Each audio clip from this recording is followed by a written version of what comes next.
آج کل بعض تو منچلے ایسے ہیں کہ جو اپنے بالوں کو خوب بڑھا لیتے ہیں، یعنی یہاں کاندھوں کے آگے لٹکا لیتے ہیں، یہاں تک آ جاتے ہیں یا اور لمبے بھی ہو جاتے ہیں یا اس سے اوپر ہوتے ہیں یا کہیں تک بھی، مگر کاندھوں سے وہ نیچے ہی ہوتے ہیں۔ بعض جو ہیں وہ پیچھے کی طرف لٹکاتے ہیں کاندھوں سے نیچے۔ یہ تو بعض منچلوں کی بات ہے۔ اگر منچلوں کی بات ہوتی تو ہم کہتے ہیں کہ چلو وہ لوگ کوئی شریعت کے احکام کو جانتے نہیں، ان کو پتہ نہیں کسی چیز کا، تو بوجہ جہالت کے وہ غلط کام کر رہے ہیں، جب ان کو سمجھایا جائے گا تو وہ صحیح کر لیں گے۔ مگر یہاں المیہ یہ ہے کہ بہت سارے پیر اور بہت سارے فقیر اور جو اللہ والے کہلاتے ہیں، اس قسم کے لوگ جو ہیں انہوں نے لمبے لمبے بال رکھے ہوئے ہیں۔ کوئی ان بالوں کو ناگ کہتا ہے، کالے رنگ کے بال جو ہیں نیچے لٹک رہے ہیں تو ان کو ناگ کہتے ہیں، کالا سانپ ہے جی، کہ گویا کہ وہ دیکھنے والے کے دل کو ڈس لیتا ہے اور اس کو دیوانہ بنا دیتا ہے اپنا۔ اور کوئی اس کو کاکلیں کہتا ہے، اور خوب لمبے لمبے پیچھے تک ان کے بال ہوتے ہیں، اور اس پر وہ بڑے خوش ہوتے ہیں کہ ہم نے یہ بال رکھے ہوئے، یہ ہماری یہ زلفیں ہیں۔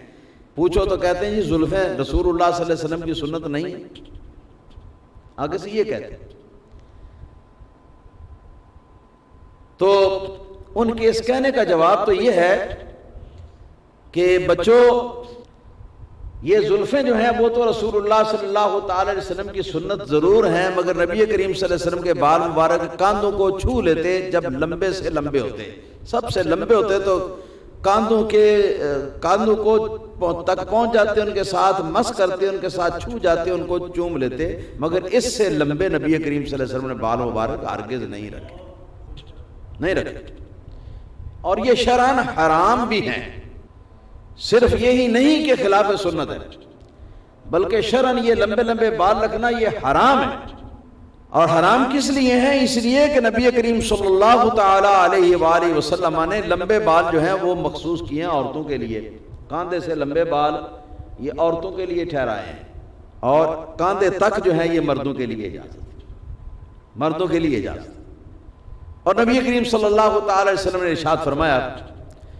لعن اللہ المتشبہین من الرجال بالنساء والمتشبہات من النساء بالرجال۔ آپ نے فرمایا کہ اللہ تعالیٰ نے لعنت فرمائی ہے ایسے مردوں پر جو عورتوں کا روپ بناتے ہیں۔ مطلب ہے کہ کندھے سے لمبے بال عورت کے لیے ہیں اسلام میں، تو کوئی مرد اگر لمبے بال رکھے گا تو اس کا مطلب ہے کہ وہ عورتوں کے ساتھ تشبہ کر رہا ہے، عورتوں کا روپ جو ہے وہ دھار رہا ہے۔ اس پر حدیث پاک کے اندر لعنت آئی ہے ایسے شخص پر۔ اور اس طرح فرمایا کہ اللہ تعالیٰ نے لعنت فرمائی ہے ایسی عورتوں پر کہ جو عورت ہونے کے باوجود وہ مردانہ روپ بناتی۔ کئی من چلی لڑکیاں جس طرح لڑکوں کے کپڑے ہوتے ہیں اسی طرح کے کپڑے سلوا کے تو وہ پہن لیتی ہیں، اور وہ چلتی پھرتی ہیں، اپنا سارا کام کرتی ہیں، دوڑتی بھاگتی ہیں۔ تو ایسے شخص پر حدیث پاک کے اندر لعنت آئی ہے۔ ہم کو خیال کرنا چاہیے کہ ہم مسلمان ہیں، اور جس نبی کریم صلی اللہ تعالی علیہ وآلہ وسلم کو اللہ کا رسول مان کر اور اللہ کا نبی مان کر اور اپنے آپ کو جن کی امت ہم مان کر تو ہم مسلمان کہلاتے ہیں، تو اس رسول کریم صلی اللہ تعالی علیہ وسلم کی شریعت جو ہے اس کے اوپر عمل بھی تو ہمیں کرنا چاہیے۔ یہ شریعت کوئی ہندوؤں یا انگریزوں کے لیے تو نہیں آئی، یہ شریعت مسلمانوں کے لیے آئی۔ اس لیے نہ اس بات کی گنجائش ہے کہ کوئی آدمی شریعت کے خلاف چلے، حضور کی، نبی پاک صلی اللہ علیہ وسلم کی، نہ اس بات کی گنجائش ہے کہ کوئی شخص نبی کریم صلی اللہ علیہ وسلم کی شریعت کے اندر ترمیم کرے کسی کارن۔ جس طرح کہ آج کل کے کئی مفکر کہلانے والے، آج کل کے کئی لیڈر کہلانے والے حضرات جو ہیں، جو اپنے آپ کو بہت بڑا عالم بھی کہنے کے دعوے دار ہیں، تو ان لوگوں کا یہ دستور اور طریقہ بن چکا ہے کہ یہود و نصارہ کو خوش کرنے کے لیے وہ شریعت کے جو احکام ہیں اور شریعت کے جو قوانین ہیں ان کی شکل بدل رہے ہیں۔ تو جو فرض تھا میرا میں نے ادا کر دیا، میں نے بتا دیا۔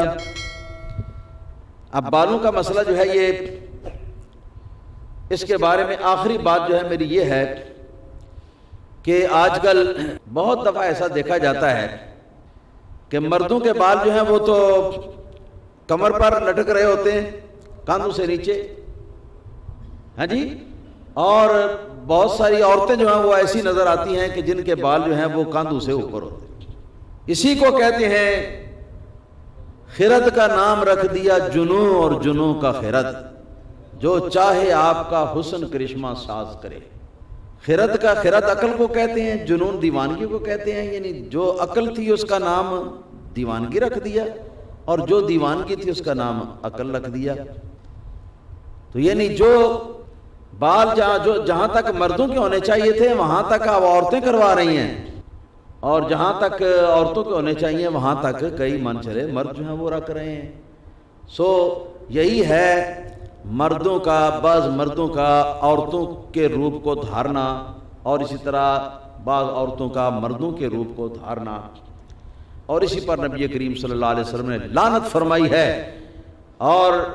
فقہا اور اصولیین ارشاد فرماتے ہیں